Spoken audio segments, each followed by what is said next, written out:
Good morning all of you, welcome to my channel. और आज है वीडियो नंबर 16। इस वीडियो में हम बात करने वाले हैं कोऑपरेटिव सोसाइटी के बारे में।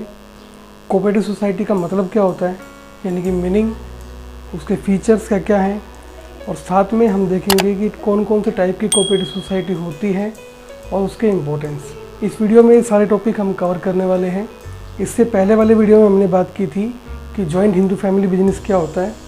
अगर आपने वो वीडियो नहीं देखी है तो उसका जो लिंक है मैं आई बटन पे दे दूंगा और साथ में डिस्क्रिप्शन में भी डाल दूंगा, वहाँ से भी आप उस वीडियो को देख सकते हैं। और आप हमारे चैनल पर जाके कोई भी बिजनेस स्टडीज़ की किसी भी क्लास की वीडियोज़ को देख सकते हैं। और अगर आप हमारे चैनल पर नए हैं तो चैनल को सब्सक्राइब करना ना भूलें। चलिए आज का वीडियो शुरू करते हैं। सबसे पहले बात आती है कि कोऑपरेटिव ऑर्गेनाइजेशन या कोऑपरेटिव सोसाइटी होती क्या है। तो मीनिंग देखते हैं, इसका मीनिंग क्या होता है। Cooperative society is a voluntary association of person who joins together for mutual help. यानी कि जो कोऑपरेटिव सोसाइटी है वो एक वॉलेंट्री एसोसिएशन है, ठीक है। यानी कि वॉलेंट्री का मतलब होता है कि आपके ऊपर दबाव नहीं दिया गया, आप अपनी मर्जी से बना रहे हो, ठीक है। तो वो जो लोग हैं वो अपनी मर्जी से सोसाइटी को क्रिएट करते हैं। और किस लिए क्रिएट करते हैं? फॉर म्यूचुअल हेल्प, जिससे कि एक दूसरे की मदद हो सके। अब इसका एग्जाम्पल देखें तो एग्जाम्पल जो इसका है वो है मदर डायरी।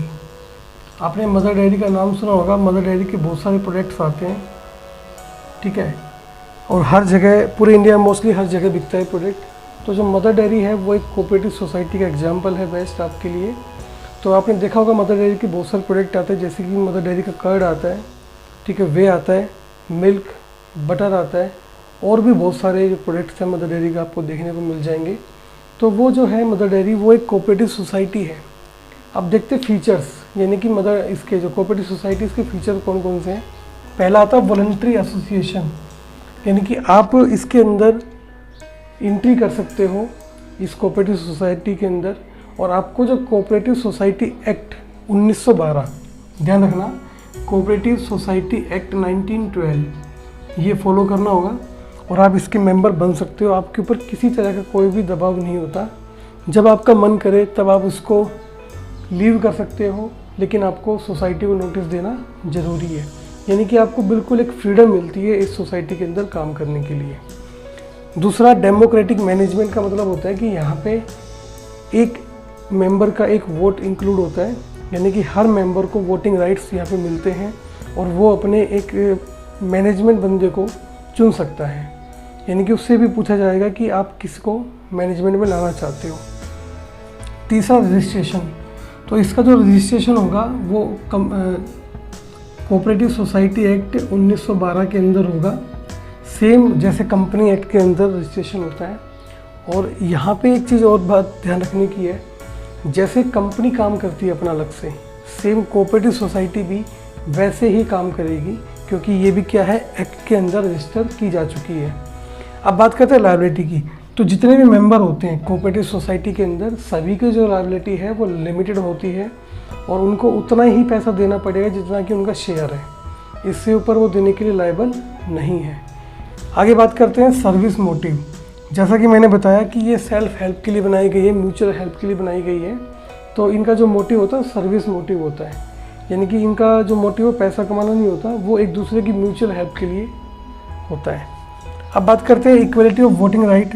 तो यहाँ पे जो वोटिंग राइट है वो सभी को बराबर मिलते हैं, चाहे वो किसी भी कास्ट का हो, चाहे वो किसी भी रिलीजन का हो। उससे किसी भी तरह का कोई भी भेदभाव यहाँ पे नहीं किया जाता, सभी को बराबर के अधिकार मिलते हैं। नेक्स्ट आता है स्टेट हेल्प। जो स्टेट गवर्नमेंट है वो इनको लोन वगैरह या अदर हेल्प भी प्रोवाइड करती है, क्योंकि काफ़ी अच्छा ये काम जो कोऑपरेटिव सोसाइटी वो समाज के अंदर कर रही है। लीगल एग्जिस्टेंस की बात करें तो सेम इसका लीगल एग्जिस्टेंस वैसा ही होगा जैसा कंपनी का होता है। जितने भी फॉर्म्स ऑफ ऑर्गेनाइजेशन किसी भी एक्ट में बनाए जाएंगे तो उनका लीगल एग्जिस्टेंस सही होगा। अब बात करते हैं कौन कौन से टाइप की ये जो कोऑपरेटिव सोसाइटी वो होती है। तो ये 6 टाइप की होती है। एक बार सारी कोऑपरेटिव सोसाइटी को ध्यान से समझते हैं कि इनका मतलब क्या होता है। तो जो कोऑपरेटिव सोसाइटी सबसे पहली होती है वो होती है कंज्यूमर्स कोऑपरेटिव सोसाइटी, दूसरी होती है प्रोड्यूसर्स कोऑपरेटिव सोसाइटी, थर्ड होती है मार्केटिंग कोऑपरेटिव सोसाइटी, फोर्थ है क्रेडिट कोऑपरेटिव सोसाइटी, फिफ्थ है फार्मिंग कोऑपरेटिव सोसाइटी और लास्ट है हाउसिंग कोऑपरेटिव सोसाइटी। वैसे तो इसके नाम से ही आपको पता चल रहा होगा कि ये सोसाइटी कौन बनाता है और किसके लिए हेल्प करती है, फिर भी चलिए कि करके इनको देख लेते हैं। सबसे पहला आता है कंज्यूमर कोऑपरेटिव सोसाइटी। जैसा कि नाम से आपको क्लियर हो रहा है, ये सोसाइटी कंज्यूमर्स के द्वारा बनाई जाती है। किस लिए बनाई जाती है? जिससे कि वो असेंशियल जो कमोडिटी है वो मैन्युफैक्चरर से एक बड़ी क्वांटिटी में खरीद सके और उनको जनरल पब्लिक को वो बिल्कुल फेयर प्राइस पे बेचा जा सके उनको। ठीक है, अब इसका एग्जाम्पल क्या होगा? देखिए, इसका एग्जाम्पल सिंपल सा होगा कि ये मान लो कुछ कॉलेज स्टूडेंट्स हैं, वो कॉलेज की परमिशन लेके ये कोऑपरेटिव सोसाइटी क्रिएट करते, कौन सी? Consumer cooperative society. और जो बड़े बड़े पब्लिशर्स हैं, बुक सेलर्स हैं, उनसे वो लार्ज क्वांटिटी के अंदर बुक्स खरीद लेते हैं और फिर उनको कॉलेज के स्टूडेंट्स को वो रिजनेबल प्राइस पे उनको सेल कर सकते हैं। ठीक है, जो भी इससे उनको एक्स्ट्रा प्रॉफिट होगा वो जितने मेंबर होंगे आपस में वो डिस्ट्रीब्यूट कर सकते हैं। कोऑपरेटिव सोसाइटी को बनाने के लिए कम से कम 10 मेंबर की ज़रूरत होती है। 10 मेंबर से वो कोऑपरेटिव सोसाइटी को क्रिएट कर सकते हैं। सेकेंड आता है प्रोड्यूसर्स कोऑपरेटिव सोसाइटी। अब ये कौन बनाता है? ये बनाते हैं स्मॉल प्रोड्यूसर्स, जो छोटे प्रोड्यूसर होते हैं जो मैन्युफैक्चरिंग करते हैं वो बनाते हैं। किस लिए बनाते हैं? जिससे कि वो बड़े प्रोड्यूसर वो फेस कर सके, क्योंकि जो बड़ा प्रोड्यूसर होता है उसके पास रॉ मटेरियल भी ज़्यादा होता है और जो मशीनरी होती है वो भी काफ़ी हाईटेक होती है। तो स्मॉल प्रोड्यूसर्स उनको compete करने के लिए इस तरह की सोसाइटी बना सकते हैं। और वो सोसाइटी क्या काम करेगी? उनके लिए रॉ मटेरियल खरीदेगी, यानी कच्चा माल खरीदेगी, और मशीनरी वगैरह खरीदेगी बड़ी क्वांटिटी के अंदर, और फिर वो उनको डिस्ट्रीब्यूट कर देगी जो स्मॉल प्रोड्यूसर्स हैं उनको। यानी कि स्मॉल प्रोड्यूसर्स की हेल्प करने के लिए सोसाइटी बनाई जाती है। थर्ड आता है मार्केटिंग कोऑपरेटिव सोसाइटी।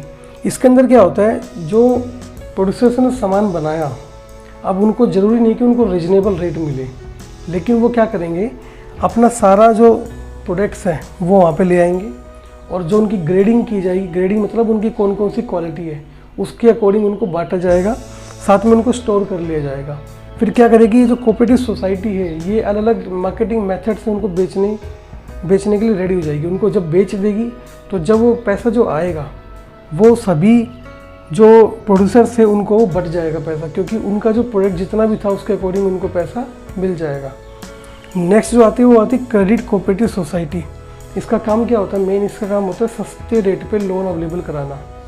तो जिन लोगों को पैसे की दिक्कत होती है मोस्टली वो लोग इस तरह की सोसाइटी क्रिएट करते हैं जिससे कि उनको रीजनेबल रेट पे लोन मिल जाए।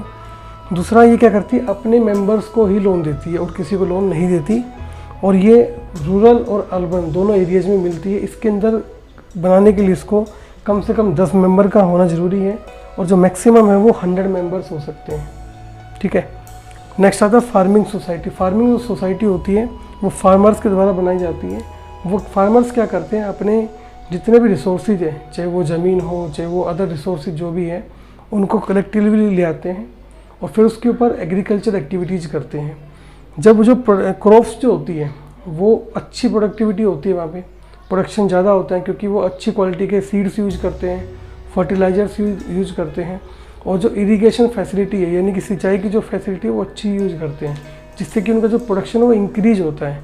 और जब वो उनको बेचते हैं, बेचने के बाद जो पैसा आता है उनको अपने शेयर के अकॉर्डिंग वो डिवाइड कर लेते हैं।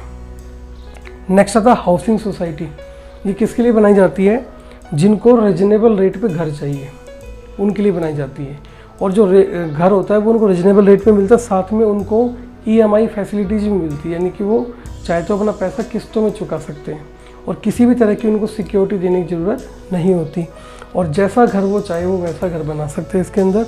और ये मोस्टली उन लोगों के लिए जिनकी लिमिटेड इनकम होती है, जो लिमिटेड इनकम में अच्छा घर चाहते हैं, उन लोगों के लिए हाउसिंग कोऑपरेटिव सोसाइटी क्रिएट की जाती है। तो ये जो 6 सोसाइटी थी ये अलग अलग अपना अपना काम करती है और एक तरह से सभी सोसाइटी म्यूचुअल हेल्प के लिए काम करती है, और सारी की सारी सोसाइटी जो है कोऑपरेटिव सोसाइटी एक्ट 1912 के अंदर क्रिएट की जाती है। अब बात करते हैं इनके फ़ायदे क्या होता है। पहला आता है इकोनॉमिकल एडवांटेज, यानी कि पैसे में क्या फ़ायदा होता है। देखिए, हमने कंज्यूमर कोऑपरेटिव सोसाइटी के अंदर बात की थी कि रिजनेबल रेट पे आपको सामान मिलता है और अच्छी क्वालिटी का सामान मिलेगा। दूसरा कि जो देश है उसको भी काफ़ी फ़ायदा होता है। क्यों होता है? क्योंकि यहाँ पे नए नए जो एंटरप्रेन्योर्स हो वो निकल के आते हैं और कहीं ना कहीं इकोनॉमिक डेवलपमेंट भी वो करते हैं। सेकेंड आता है सोशल एडवांटेज, समाज को क्या फ़ायदा होता है। तो जो पुअर पीपल होते हैं उनको एक अच्छे रेट पे समझ मिल जाता है, ठीक है। और दूसरा कि सोसाइटी के अंदर एक कोऑपरेशन की फीलिंग भी होती है, क्योंकि इसके अंदर कम से कम आपको पता है 10 लोग तो मिलकर काम करते हैं, तो एक तरह से कोऑपरेटिव फीलिंग आती है वहाँ पे, तो समाज का भी डेवलपमेंट होता है उससे। तीसरा था मोरल एडवांटेज। पहला इसके अंदर आता है मोरल में कि यहाँ पे ड्रिंकिंग करना, गैम्बलिंग यानी कि जुए वगैरह लगाना सब कुछ मना होता है। इसके अंदर जो मेंबर होता है वो उस तरह की कोई भी चीज़ नहीं करता। दूसरा कि आपको पता है कि जो कोऑपरेटिव सोसाइटी वो सेल्फ हेल्प पे काम करती है, तो यानी कि इसके अंदर सेल्फ हेल्प क्रिएट होती है, हार्ड वर्क होते हैं वो लोग, ठीक है, और कहीं ना कहीं वो सेविंग करना भी सीख जाते हैं इससे। नेक्स्ट होता है पॉलिटिकल एडवांटेज। तो यहाँ पे जो डिस्ट्रीब्यूशन ऑफ वेल्थ मैंने बताया, जो इनकम है वो बराबर डिवाइड होती है जितना उनका शेयर है, किसी को ज़्यादा किसी को कम नहीं मिलता। दूसरा कि जो इंडिविजुअल है यहाँ पे जो काम कर रहा है उसको पूरी फ्रीडम होती है, वो अपने डिसीजन ले सकता है according to cooperative society act. अगर वो छोड़ के जाना चाहे तो वो छोड़ के जा सकता है, अगर वो कोई नया मेंबर ज्वाइन करना चाहे तो वो भी कर सकता है। तो उनको इंडिविजुअल फ्रीडम भी यहाँ पे देखने को मिल जाती है। तो ये कुछ इंपॉर्टेंस थे, टाइप्स थे और मीनिंग थे कोऑपरेटिव सोसाइटी के। आई होप ये वीडियो आपको अच्छा लगा होगा, और अगर अच्छा लगा तो वीडियो को लाइक कीजिए, और अगर आपने हमारे पुराने वीडियो नहीं देखे हैं इस टॉपिक के रिगार्डिंग जो फॉर्म्स ऑफ बिजनेस ऑर्गेनाइजेशन है तो आप उनको भी ज़रूर देखिए। और मिलते हैं अगले वीडियो में। Thank you so much, have a nice day.